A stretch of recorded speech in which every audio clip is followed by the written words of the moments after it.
નમસ્કાર મિત્રો, એસસી અને ઓબીસીના ઉમેદવારો માટે પ્રથમ તબક્કામાં 1 થી 5000 સુધીના અંદાજે ઉમેદવારોને કોલ લેટર મળી શકે છે એના વિશે આપણે વિડીયો બનાવ્યો હતો અને એ જ શ્રેણીને આગળ વધારતા આજે હું ઈડબ્લ્યુએસ કેટેગરીના ઉમેદવારો માટે પ્રથમ તબક્કામાં અંદાજે કેટલા કોલ લેટર નીકળી શકે છે એને લઈને વિડીયો તમારી સમક્ષ આવી ગયો છે।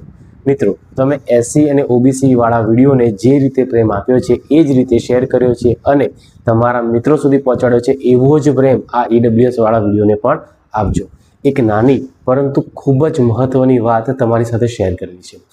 આપણા વિડીયોમાંથી જે વિડીયો જોવે છે એ જોનારા લોકોમાંથી લગભગ 64.3% લોકો એવા છે જે વિડીયો જોવે છે પરંતુ સબસ્ક્રાઇબ કરતા નથી, જ્યારે માત્ર 35.7% લોકો એવા છે જે આપણા 4700 સબસ્ક્રાઇબરોમાંથી વિડીયો જોઈ રહ્યા છે, એટલે કે પૂરેપૂરા જોઈ રહ્યા નથી। જો તમે આ વિડીયો પહેલીવાર જોઈ રહ્યા હોય અને અમારી માહિતી તમને ઉપયોગી લાગતી હોય તો ચેનલને સબસ્ક્રાઇબ કરવાનું ભૂલતા નહીં, કારણ કે મિત્રો આ જે યુટ્યુબ ચેનલ છે એ ચેનલ નથી, પરંતુ અહીં ભરતી સંબંધિત જે કંઈ અપડેટ છે, મેરિટ છે, કોલ લેટર છે, ઉમેદવારોની સંભાવનાઓ, જે કંઈ એ શિક્ષણ જગતની મહત્ત્વની માહિતી છે અહીંથી તમને પહોંચાડવાનો અમે પ્રયત્ન કરીએ છીએ। તમારો એક સબસ્ક્રાઇબથી અમને અમારો એક સબસ્ક્રાઇબર વધતું નથી, પરંતુ અમારી જે મહેનત છે એ મહેનતને વધુ પ્રેરણા મળે છે। અને જો તમને લાગે છે કે આ માહિતી એ તમારા કોઈ ઈડબ્લ્યુએસ ઉમેદવાર મિત્રો કે અન્ય કોઈ મિત્રોને કે ઓળખીતાને કામમાં આવી શકે છે તો આ વિડીયો એને ચોક્કસથી શેર કરજો, કારણ કે કદાચ તમારો એક શેર એ એવા ઉમેદવાર સુધી પહોંચી શકે છે કે જેને ખરેખર આ વિડીયોની જરૂરિયાત છે।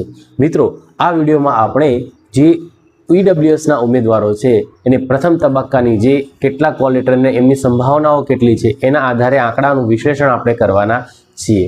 અને આ કોઈ ઓફિશિયલી નથી, પરંતુ આપણે અંદાજિત જે મેરિટ કાર્ડની પ્રક્રિયા કરેલ છે, તો વિડીયો છેક સુધી જોજો જેથી કરીને તમને ખબર પડશે કે તમારો ક્રમાંક ક્યાં છે। અને હા મિત્રો, વિડીયોમાં હાઈપ બટન પણ આવેલું હોય છે, નીચેમાં કોમેન્ટની સાઈડમાં હાઈપ હોય છે, ત્યાં તમે હાઈપ પણ આપી શકો છો આ વિડીયોને, અને લાઇક, શેર અને સબસ્ક્રાઈબ કરશો તો અમારી ચેનલને આગળ વધવામાં ચોક્કસથી મદદ મળી રહેશે। હવે વાતોને લાંબી કર્યા વગર આપણે સીધા મુદ્દા પર આવીએ, એટલે કે ઈડબ્લ્યુએસ ઉમેદવારો છે એમને પ્રથમ તબક્કામાં કેટલા કોલ લેટર, કેટલા લોકોનું કોલ લેટર નીકળી શકે છે એ આપણે જોવાનું છે, અને તમારો અભિપ્રાય એ કોમેન્ટમાં ચોક્કસથી જણાવજો।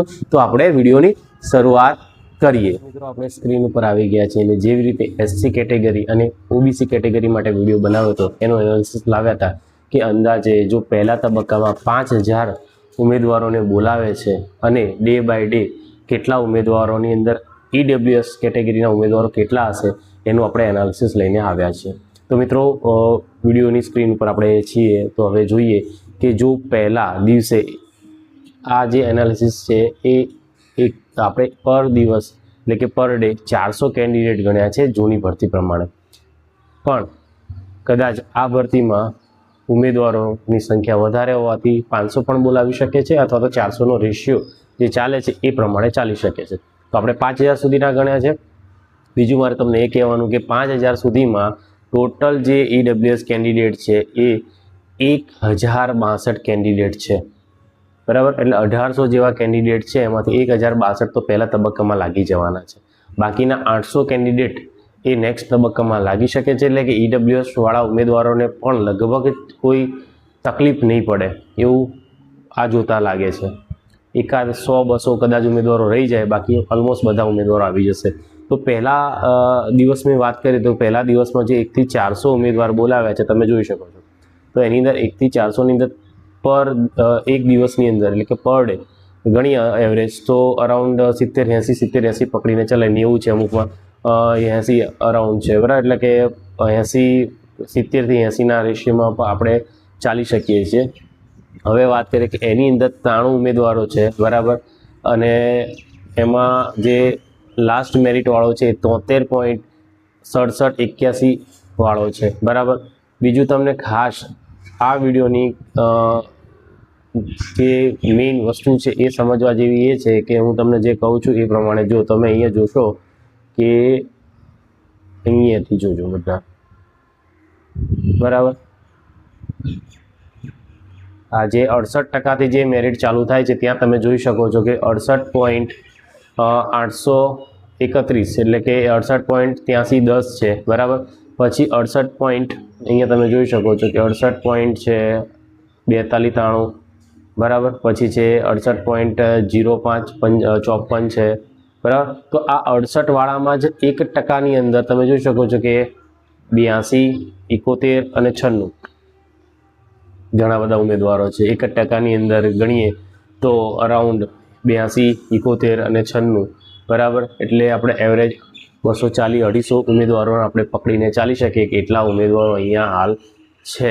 એવી જ રીતે 67% અંદર પણ તમે જોઈ શકો કે 80, 88 અને 79 જેવા ઉમેદવારો અહીંયા છે તમે જોઈ શકો છો।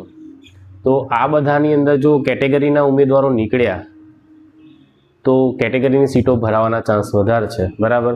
એટલે મુદ્દે બધા જ આ એનાલિસિસ બનાવવાનું કારણ એ જ હતું કે આપણું જે મેઇન ફોકસ છે દરેક કેટેગરીનું કે જેમાં એવું લાગે છે કે ભાઈ મેરિટ ઓછું જઈ શકે છે, ઉમેદવારો રહી જઈ શકે, તો એ બધાએ આ જે 5000 સુધીના જે કોલ લેટર નીકળે છે આપણે અહીંયા સુધીના, અહીંયા તમે લડી શકો છો, અહીંયા તમે સીટો બચાવી શકો છો। પરંતુ જેમ જેમ તમે નીચેની તરફ જશો તમે જુઓ છો તો એ બધા 1% અંદર ઉમેદવારો વધારે હશે।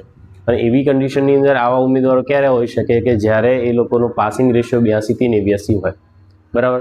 બીજું એક કોમેન્ટ હતી બેનની રિક્વેસ્ટ હતી કે એસટી કેન્ડિડેટની જગ્યાઓ વધારે નહીં આવે તો એમનું શું થશે, જો બધા જનરલમાં લેશે તો શું થશે બરાબર। આવી કોમેન્ટો ઘણીવાર આવે છે જનરલ કેટેગરીવાળા માટે અને એસટી કેટેગરીવાળા માટે। લોકો પણ કોમેન્ટ કરતા હોય છે કે સાહેબ અમે લોકો એસટીની જગ્યા ઓછી આવી, તો બને ત્યાં સુધી એસટીની જગ્યા ઓછી આવવાની નથી।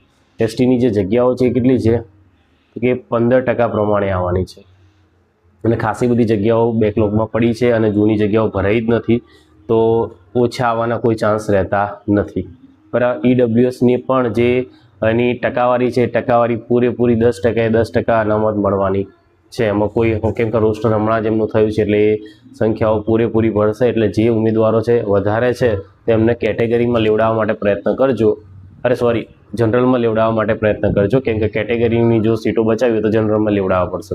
બીજું કે જનરલવાળા ઉમેદવારો છે એમનું કેવું હતું કે સાહેબ જનરલની અંદર જે ઓછું મેરિટવાળા છે તમે બધા કેટેગરીવાળા જો જનરલમાં લેશો તો અમારું શું થશે, તો એવું નહીં થાય, કેમ કે આ જે 5000 જે જગ્યાઓનો પહેલો જે તબક્કો પડશે એની અંદર જનરલની સીટો સાથે સાથે કેટેગરીની સીટો પણ ભરાવાની છે બરાબર। એટલે જનરલની સીટો વધવાની છે એટલે ઓછામાં ઓછા મેરિટવાળો પણ જનરલનો લાગી જવાનો છે।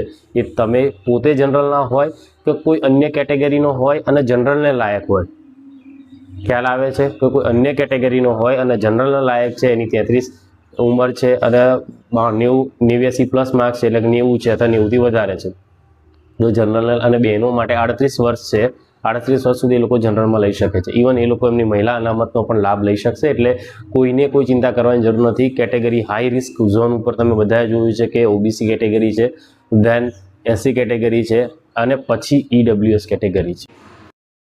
તો આ જે પ્રમાણે છે 1 થી 800 છે તેમાં 89 છે, ધેન 800ની અંદર તમે જોઈ શકો છો 80 ઉમેદવારો છે, એટલે કાલામ સળંગ રેશિયો જળાઈ રહી છે, બધામાં અરાઉન્ડ 80-75 ઉમેદવારો જોવા મળે છે। અને આ એનાલિસિસ પરથી એવું ખબર પડે છે કે ઈડબ્લ્યુએસમાં પ્રથમ તબક્કો જ્યારે પૂરો થશે ત્યારે 66.93 જેટલા ઉમેદવારોના મેરિટ જેનું છે એ સુધીના મેરિટના ઉમેદવારો આવી જવાના।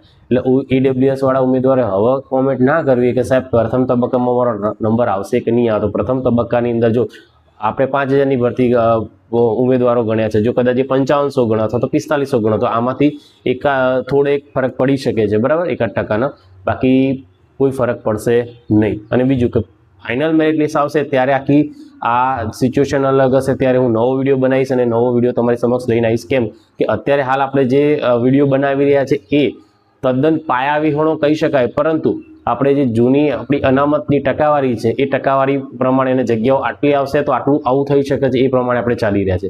પરંતુ જ્યારે જગ્યાઓ ડિક્લેર થઈ જશે ત્યારે આપણે એના આધારે સચોટ વિડીયો બનાવી શકીશું બરાબર। તો વિડીયો પસંદ આવે તો વિડીયોને શેર કરી દેજો। અને હા, જે લોકો સબસ્ક્રાઇબ નથી કરી અને વિડીયો જોઈ રહ્યા છે એ મિત્રોને વિનંતી છે કે પ્લીઝ સબસ્ક્રાઇબ કરી દેજો, કેમ કે તમારો સબસ્ક્રાઇબ એમને વિડીયો બનાવવામાં મોટિવેટ કરે છે। Thank you. જય હિન્દ, જય ભારત।